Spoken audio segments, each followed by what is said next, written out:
Well, I very much liked Ricky's Biennale because it really forced us to think seriously about many of the issues that are confronting us in the world today.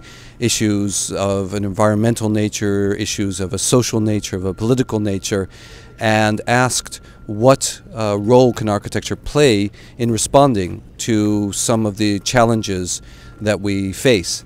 And in this Biennale, I like to think that we have taken a lot of these facts and figures and worked them into form.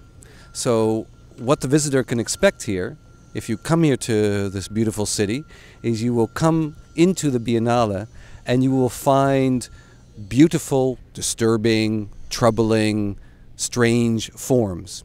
And they won't immediately have facts and figures on them, and there's not a lot to read, there's a lot to experience. None of the forms will tell you exactly what to think about them.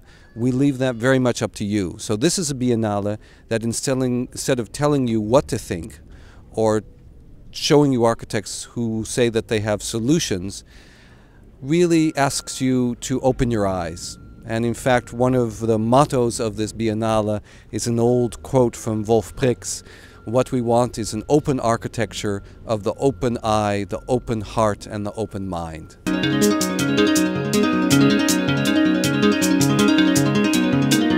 When you enter into the Arsenale, you will immediately find yourself bathed by this flood of images that rain down like crystals, full of hints of the great movies of all time in which possible architectures have unfolded. And you can go behind the screen and see them, actually watch them on 37 monitors on each side. And from there you will find yourself surrounded with enigmatic forms like asymptotes, hybrids between vehicles, bodies, and buildings, and Antelus, constellation of air filtration devices, and then Coop Himmelblau's giant brain in which you can make the whole room pulse according to the beat of your own heart, and Zaha Hadid's unfolding bench which becomes like a house. And so it will go on for 300 meters of such beautiful forms, and then you turn the corner and there's even more.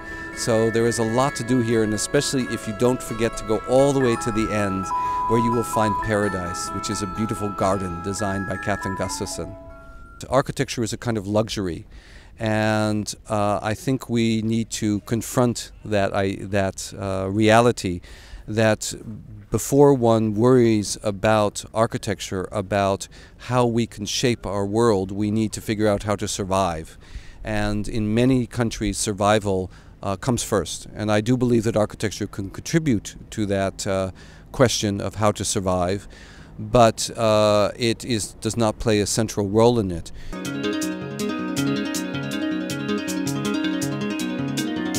I think the German contribution is very promising, and I walked through yesterday when it wasn't quite finished, so I don't think it would be fair to say what I really think it is, because it wasn't quite finished.